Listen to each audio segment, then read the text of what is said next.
Well, good afternoon, everyone. This is the most excited I've been at a press conference since, well, the last time I had a press conference with Dr. McGuire, officially announcing the Minnesota United's plans to move forward with a stadium in St. Paul. We're so excited to have everyone here. I want to welcome members of the St. Paul City Council who are here and for their leadership on this project. We're very grateful for their support. We have members of the Community Advisory Committee that have been doing just an incredible job of really helping us shape the vision for not only the stadium itself, but for this entire area. I want to thank the governor for his continued support for this project, as well as members of our St. Paul legislative delegation, particularly Representative Moran and Senator Pappas, that have been very strong supporters of this. Senator Sanders, who's the House sponsor, co-sponsor with Representative Moran, very excited to have their support, and I really feel that we're getting closer and closer every day to actually breaking ground on this project. One of the things that we have said is, first of all, it is important to remember we're bringing the world's game to the Twin Cities. We're bringing the world's game to the state of Minnesota. This is a game that will be, when I think forward a couple of years from now, when I look at who will be in those stands, it really is a game that will attract it's for the entire community, for all of our newly arriving Minnesotans from other parts of the globe who grew up playing soccer or football, that really believe in the sport, and it's going to be very exciting to see the diversity of the crowds that will be participating in those games. But I don't think there's any question that with the vision that you see that Dr. McGuire will present, you're going to get excited about just the beauty of the stadium. The facility is going to be first-rate, first-class, and fitting of the world's game. But from the beginning, we have said that this is not just about soccer. This is not just about a stadium. This is about redevelopment of the central Midway district of the city of St. Paul, and quite frankly, of the Twin Cities. And we have said from the beginning that we knew that the stadium could be catalytic for development on the site, could be catalytic for a lot of growth, could take advantage of the transportation investments that have been made in the Green Line and the A Line, bus rapid transit. And I think the vision that you will see here today encompasses all of that. I want to thank, we'll hear in a little bit from Rick Burdorf, who is the owner of Arcade-Midway and the surrounding acreage of the stadium site, and he will share his vision for what he believes is possible as a result of this investment that's being made on behalf of the team. So very, very excited for all of you to see this vision. I think you'll understand why I'm so excited once you've had a chance to see all of this. And at this point, I'd like to turn it over to Dr. McGuire to walk you through his vision. Thank you.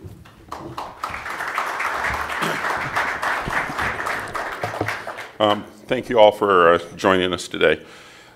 As you recognize, this is in some ways an update of what has been occurring over the past months as we've been moving forward and working with a variety of people and groups within the community and the state, actually, about what we can do to make the world's game as good as it can be and make this location, this stadium and the community that surrounds it in our state, the North, really the epicenter of soccer for all of us. And for the people that are involved, the investment group that is really representative of our community, many that we've already talked about and some we'll talk about more in the future, coming together, this was indeed an opportunity to focus not just on soccer, obviously, but also on the community. And I hope you will agree with us that what you see between what I show you and what Rick shows as part of a longer-term master plan is as exciting as we all think it is. In looking and turning to the stadium first, our conceptual idea was to bring a facility to the community that could stand up to what anyone thought was a great and wonderful facility. Elegant, descriptive of the sport, forward-looking, the kind of things that go with what soccer is all about around the world, not just here in the face of this tremendous growth of soccer. And so we've tried to incorporate into that a number of features that some you're obviously aware of, like playing outdoors on grass, open air, these kind of things. To some seem like an anathema at times. They say, gee whiz, you could have snow on the ground, and who wants to sit out in the snow? But we all know that's totally tolerable, and more importantly, it's a heck of a lot better than sitting around in 115 degrees and 95% humidity in the middle of the summer when we're doing up here and enjoying the great summer. So this design is built to reflect not only soccer at a worldwide level, but our state and our community. And so you'll see some features here from a design concept that probably hearken on two things. One is flow, the idea of the rivers and the lakes that make Minnesota what it is. And the second is blue waters and that kind of environment, and perhaps extending from that, great stars in the sky and even the aurora. So the first picture I'm going to show you is actually taken. It's a rendering. It is from the angle of University Avenue with the green rail, looking through the entire property to the south where the stadium sits and abuts upon I-94. Here you can see the things I just talked about, the flow, I think great elegance, something that fits wonderfully into the community. As you'll see as we go, the stadium field is actually sunk 16 feet into the ground, so the total height of the building around it is closer to 70 or 75 feet, rather than something that overwhelms the community. From the outside, you can see some of the features. The exterior skin, as it's called, is in fact a polymer mesh, a PTFE, that is designed to keep out a lot of the elements, wind, rain, etc., but also has the ability to allow light to shine through it. And the stadium is designed with the intent to have all LED lighting inside, which means we have the ability to, at different times of the day, change colors. And so, oops, sorry.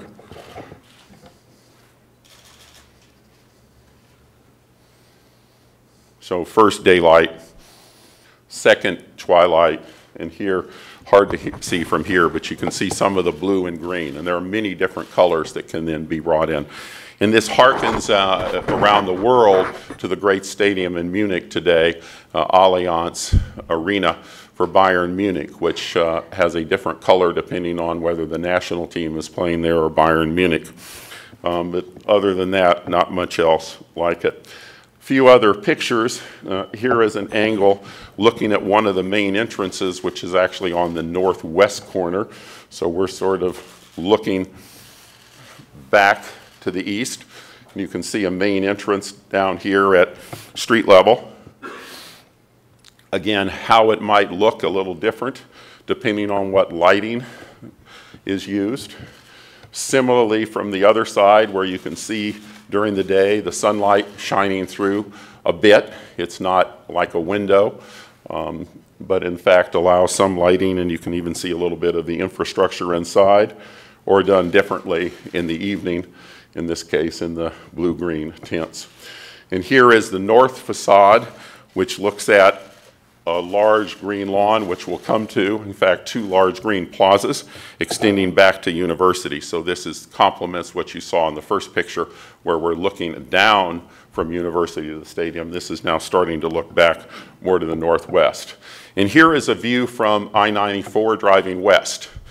Arguably, perhaps the best thing you can see as you drive on I-94 west across our state. And during the day, and then if you want to envision, and again, there are many colors, but the idea of something like this. Appropriately sized to the site, consistent with the environment around us, both here and in the state. Within the field, actually for people once you're in there and the players, a full 120 by 75 yard pitch, as it's called, between the lines, grass, natural grass, About 20,000 seats laid out. This is looking back to the north. So you can see this, and you can begin to see the nature of one of the other features, which is an oval roof open in the middle on the top, which has the advantages of pushing light down and also keeping sound in. So also keeping sound off the freeway, obviously, but most importantly, one of the elements that makes soccer so much a spectator sport, so exciting, is all that noise staying in. And in this case, a set of trusses built around that allow this complete enclosure that almost covers all of the seats, not meant to entirely protect it because obviously wind and other things will move the very occasional rain that we're going to see around a bit. Here is a picture from the other end. So now as if we are walking in from the north, the view we saw coming down from University, and looking to the back at the far end, a large raking supporters stand built to hold about 3,000 and where people will stand during the game, as many are wont to do in soccer, because unlike other sports, you don't want to sit down. Really exciting, and a LED screen. And from above, a different view, again on the circular ring, and the ability to see this tight oval with all the elements and features, and you can see again back to the north the large lawn and ultimately development around it. I throw a couple of pictures to close just so you can get another framework. I talked about how this fits in the community. A lot of interest in making it be appropriate. And here you can see a side angle. One of the things is that all of the seats, no matter where you are close to the field. The farthest distance from any seat is 125 feet down to the field itself, really to the playing field. And whether it's press, as this shows, or whatever. And then you can see the roof structure up there. And to help orient you, here is an overlay that you can see. This is target field, I guess, right? This looks like. I think maybe it's TCF. I'm a little at an angle, but you can see out here is our structure. You can see how much closer it is to the field, how the seats are all close, and the one that I think orients you the best, this is XL. So here you have the planned stadium situated within XL Center, so you can see both narrower space and lower, and that helps you get sort of a feel for the size of all of this.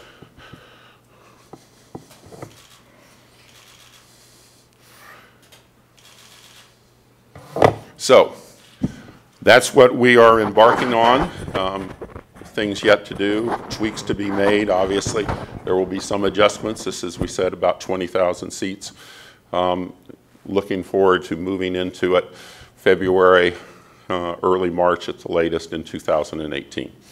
And with that, I will stop. We'll have some questions later, but I want to introduce Rick Beardoff, who is a partner with the community in all of this, and present you some other exciting things.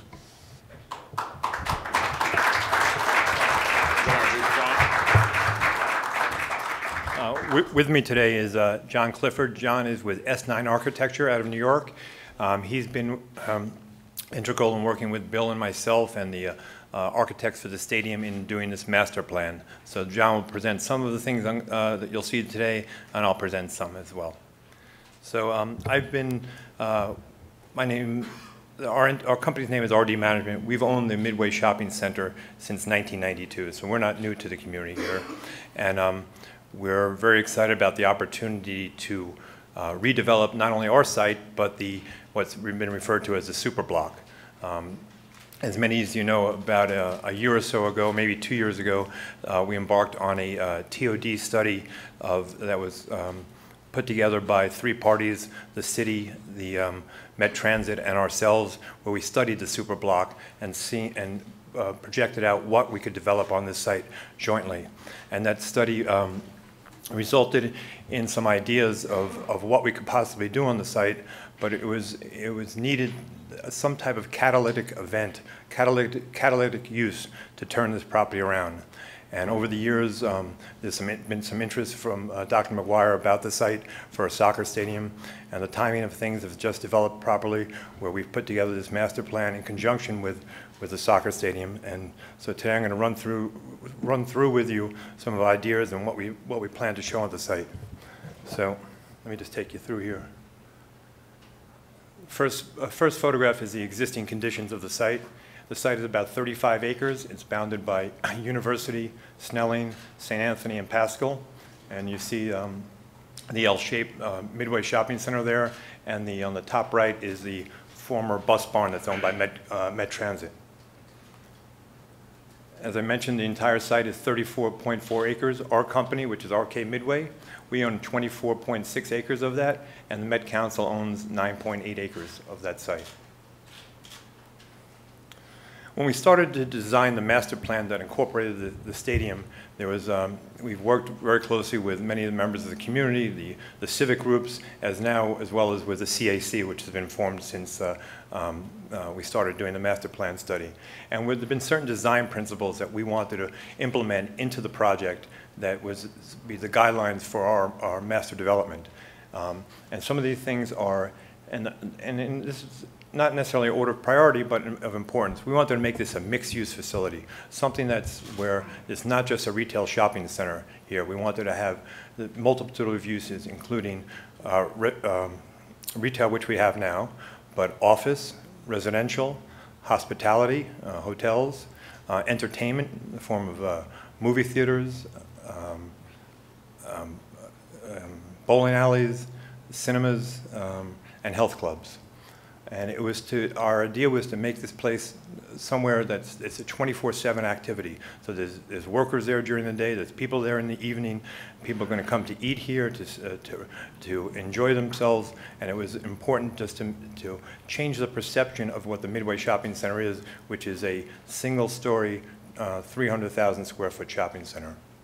The other main aspect here is that with the infrastructure improvements with transportation, this has made this a very unique opportunity here. With the $1 billion-plus Green Line there, the coming of the BRT and 94, you have three forms of transportation that's right surrounding the site, which is really an incredible opportunity to make this a TOD development.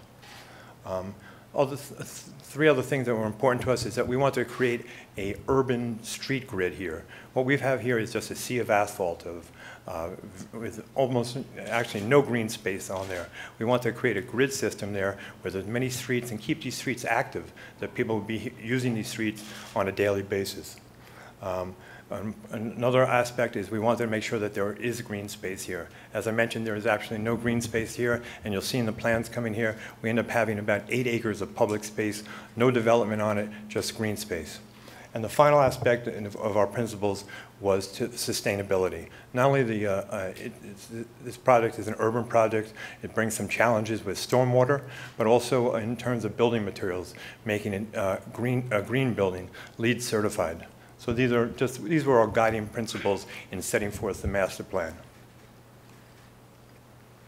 The next plan is the site plan. This is our conceptual site plan for development of the entire site, and it encompasses all 35 acres.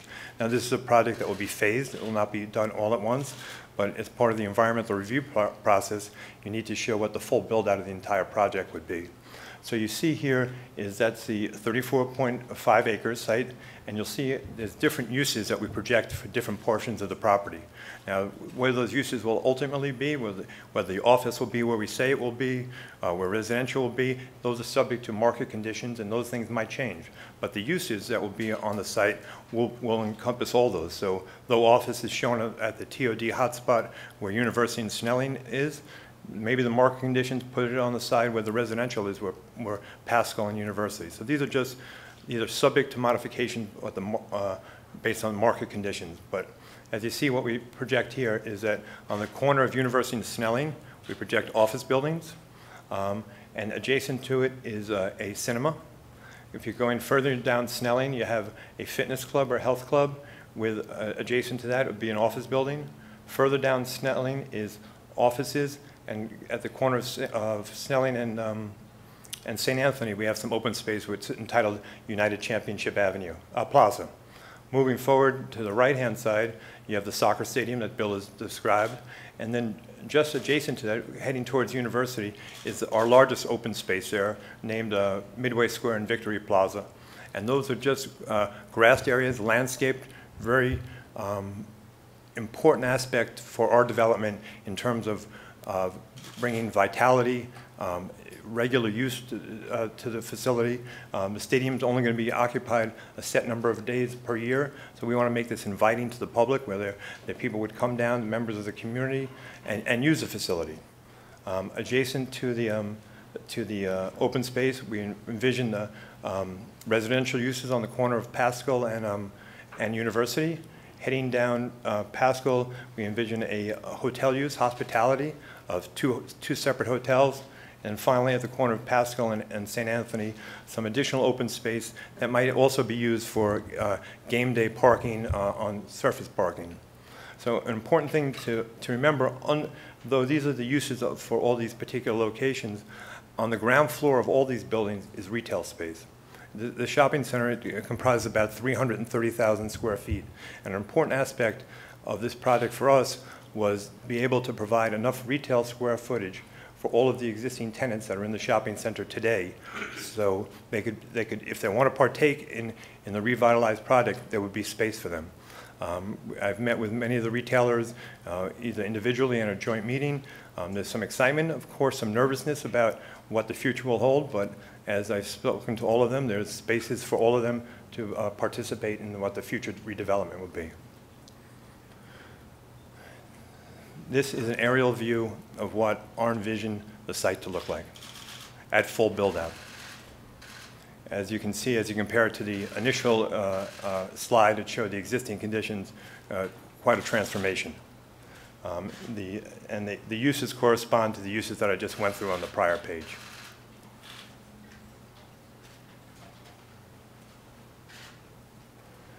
Next is we're going to go into a little bit more detail of what the project would be and the stacking plan and the different uses.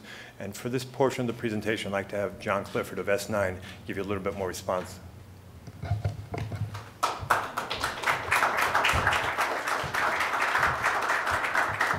Thank you, Rick. This drawing shows a theoretical program and a build-out at the full completion of the project. So the color codes indicate the uses that could be on these blocks. The light blue is projected to be office. The brown on the screen is projected to be retail, and as Rick said, we want to have retail on all street frontages, on all ground floors of all of the blocks, save for the stadium block. Yellow is projected to be residential, which you see on the left-hand side of the screen over near Pascal. The purple color, the two buildings toward the upper left, are hotel buildings. Cinema is at the corner of University and Snelling, up on an upper floor overlooking the public space. The health club fitness is the lighter color lilac that's facing onto Snelling in the second block up from University. And then you can't see it on this, but all service and parking is contained within the structure. There's no surface parking save for parallel parking on some of the streets. This shows the different uses and the different size blocks. And one of the things that's really remarkable about this is, Rick pointed out earlier, it's about 35 acres of land.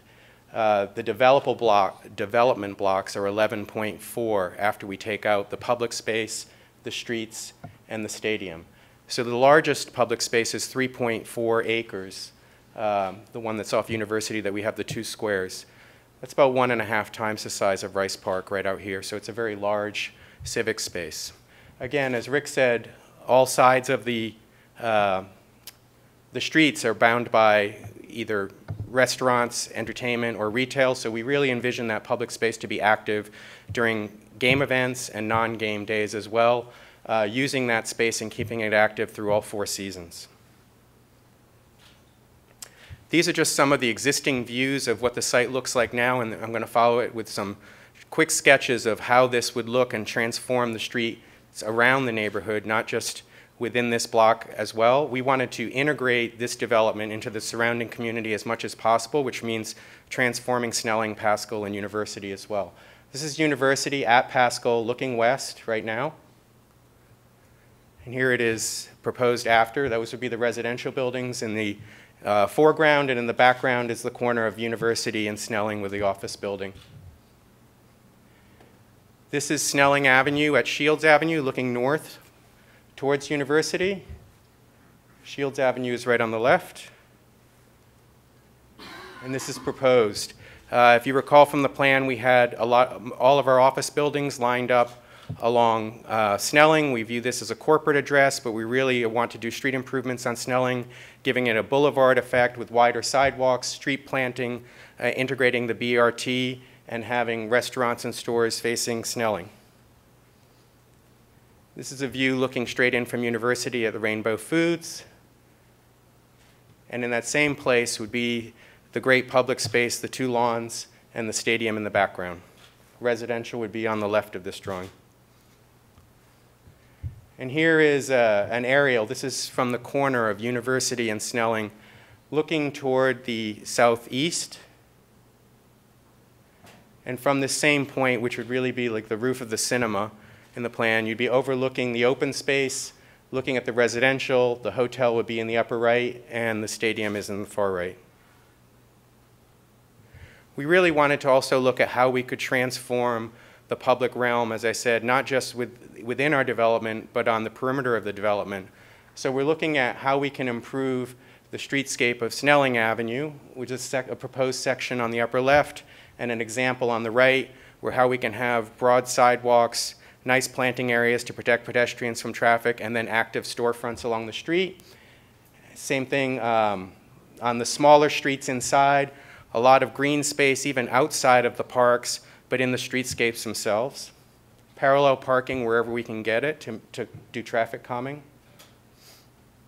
Here are some of the internal streets, and on the bottom right is an example of how we propose to improve Pascal, again, to make it more of a residential street instead of an arterial highway. Active street front, street furniture and plantings along the curb. And then within the superblock, we're looking at how we can design the streets so they can handle both event and non-event days. During events, there are going to be 20,000 visitors that are coming. Most of them are going to be coming by public transit. A lot of pedestrians. We anticipate that the streets will be able to be closed down and be operated as pedestrian-only streets. So we're looking at curbless streets, which have been implemented in other areas, especially adjacent to stadiums, and with a lot of success. And then, of course, we looked at how we're going to integrate the bike system and the burgeoning bike system for St. Paul through the project and make a direct link to the project and beyond. And all of those things, I mean, there's a lot of work that went into this, but came back to where we are today. Thank you.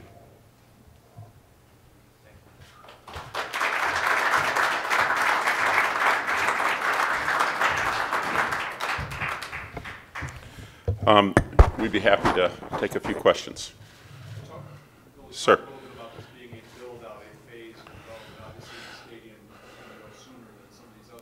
Some sense of the timing of some of these other office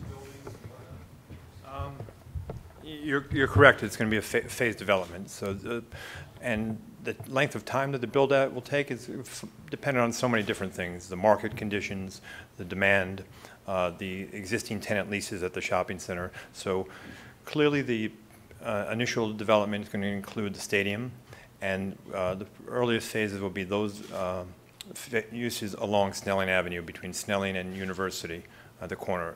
So that's what we envision our first phase. Subsequent phases, again, are going to be dependent upon a variety of things. So whether this is a 5-year build-out, a 10-year build-out, it's to be seen. Yes, sir. A lot.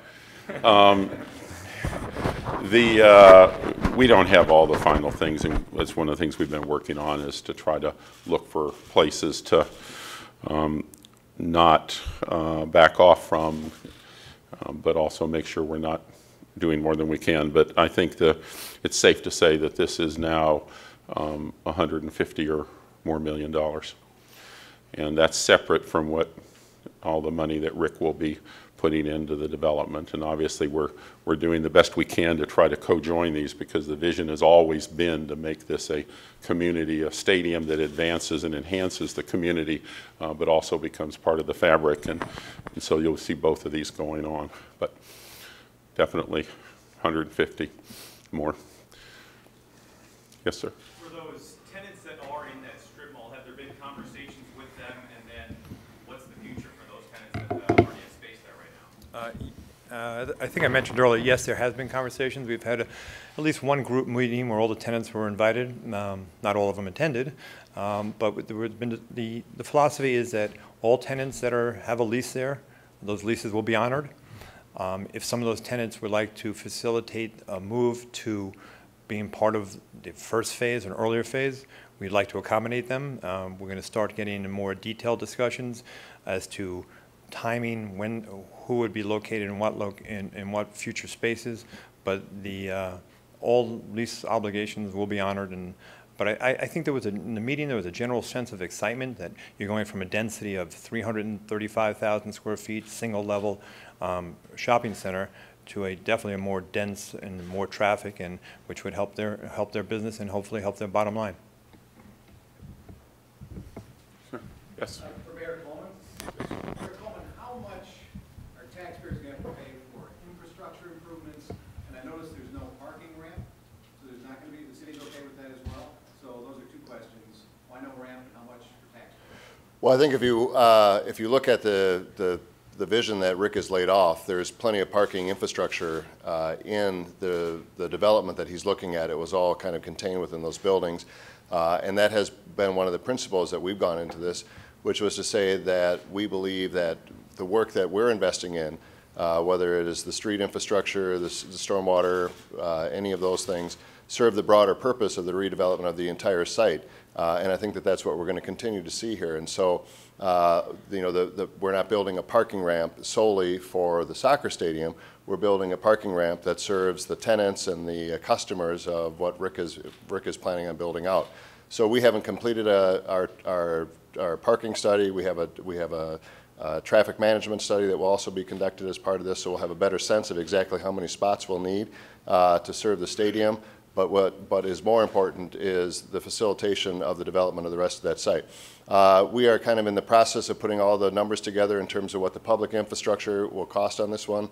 We'll have, I think in the next few days, we'll have a little bit more certainty as we go forward. So stay tuned.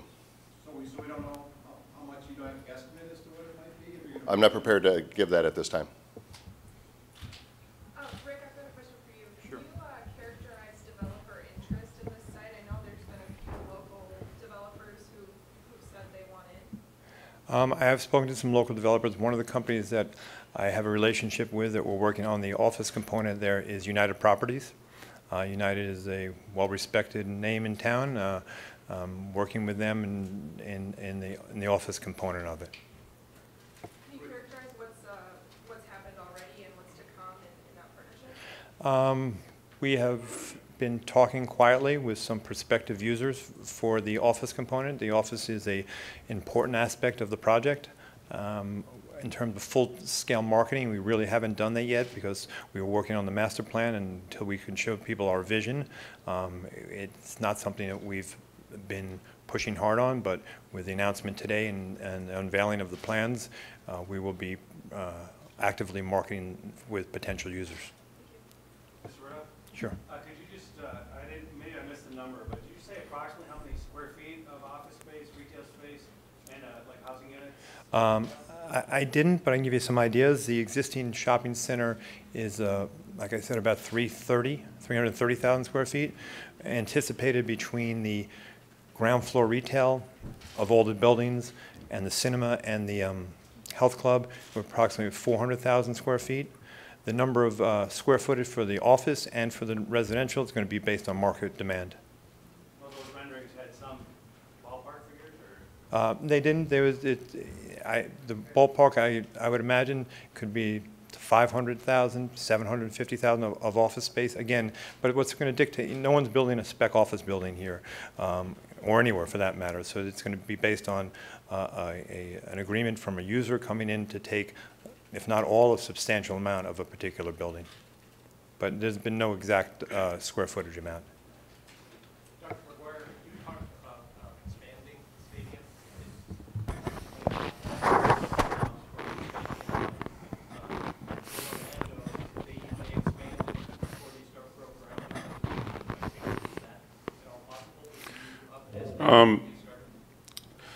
We have the capacity, we believe, to be at about 23,500 seats with some standing room, and I think that's probably where we'll stay focused. We don't need to get ahead of ourselves just yet. Obviously, the future expansion becomes a progressively more costly thing, so we're going to try to design this so there are ways and places to bring additional seating in.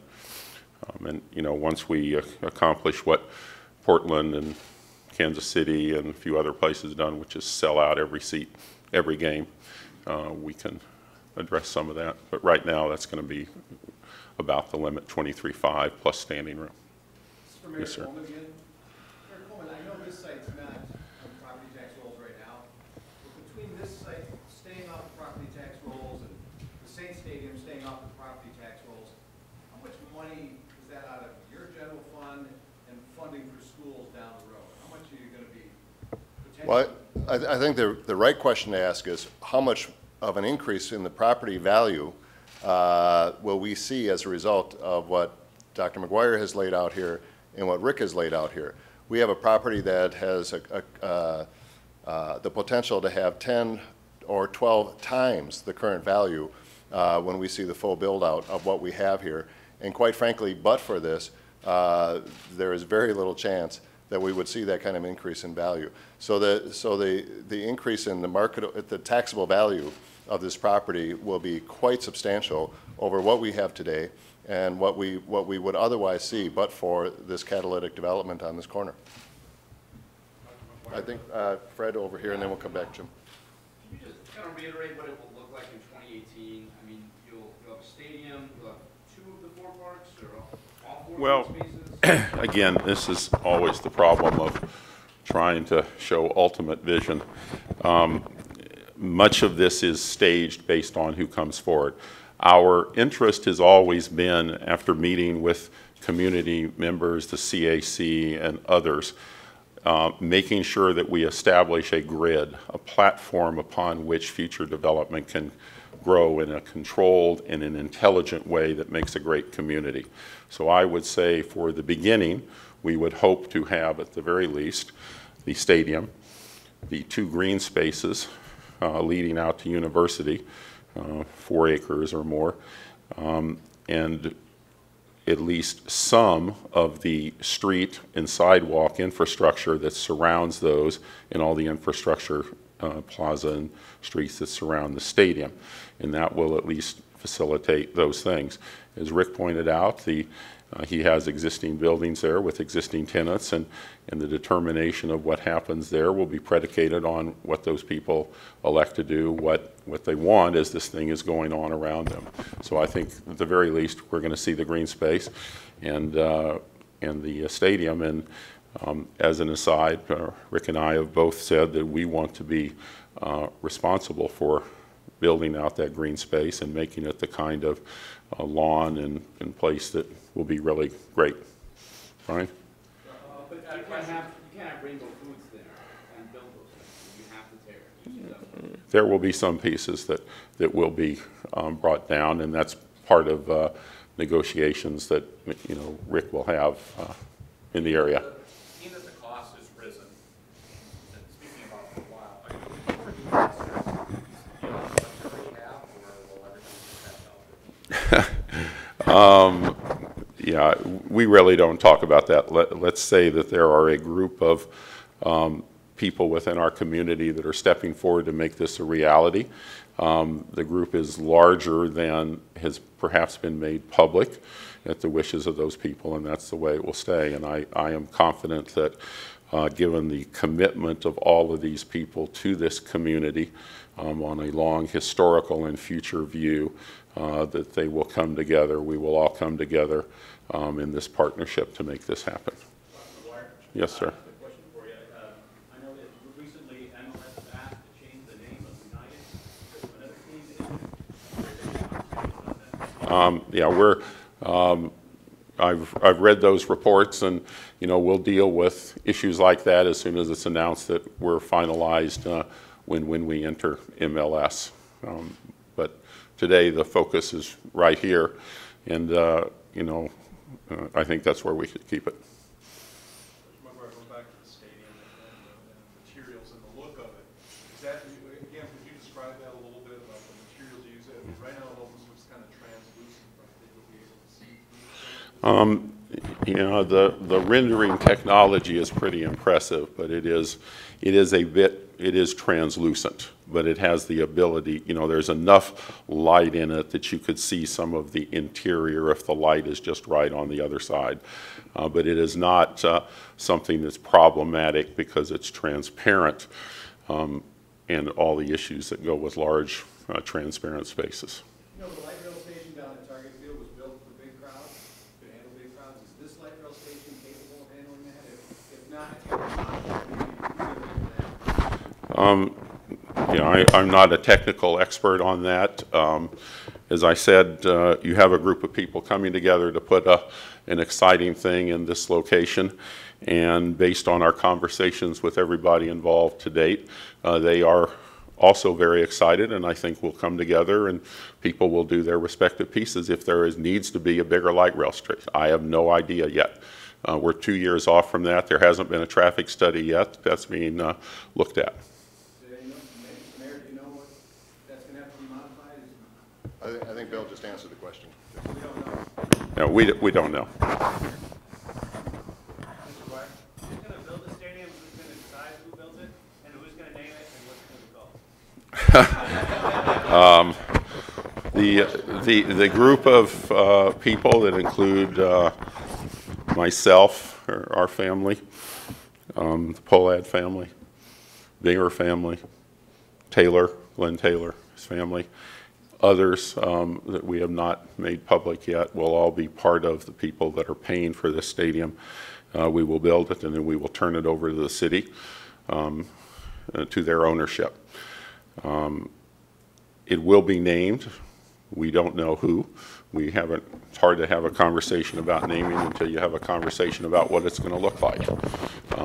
I'm hopeful that when people see this, they will come forward and say, we want to be associated with this, because it is an extraordinary piece of architecture, and it is an exciting thing around the sport and all that. So we'll see when that comes, but no decisions on that yet. Can you talk about the stadium supporter section?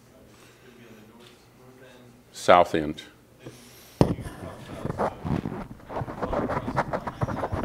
About placement? Yeah, or no, just about how this stadium. Tradition around the world of a lot of standing sections. Watching you and the dark clouds and others stand the entire game and bounce up and down and see the excitement that kind of environment generates, and we thought that was an appropriate way to do it and create this very special section down there that comes off. So that was the thinking. Obviously, it was to take advantage of, recognition of the tradition and the interest of people. You know what this is going to be presented to the city council, the plans, or planning? When plans going to be presented? Well, I think we're hoping to have some documents before the council next Wednesday. We want to be clear on kind of where we're heading on this thing before the legislative session opens up, which is just a little over a week away. Do you plan to take this to the legislative session and ask for some money? No, we've been very clear what our legislative asks are going to be with respect to the property, the underlying property exempt status that has been exempt for over half a century, the sales tax exemption, There's a third ask relative that we have to have a state liquor license in order to have a liquor license in this facility. But we've been very clear those are our three asks at the legislature, and those will remain the only three asks. Thank you, everyone. Great. Let me make one comment. We're just looking at the tweets. So one of the tweets already coming in is from France, which reminded me, if we think about our state, and I go back to water, blue water, flowing water, a star is an étoile du Nord. So maybe this should be our representation of the Star of the North. Thanks.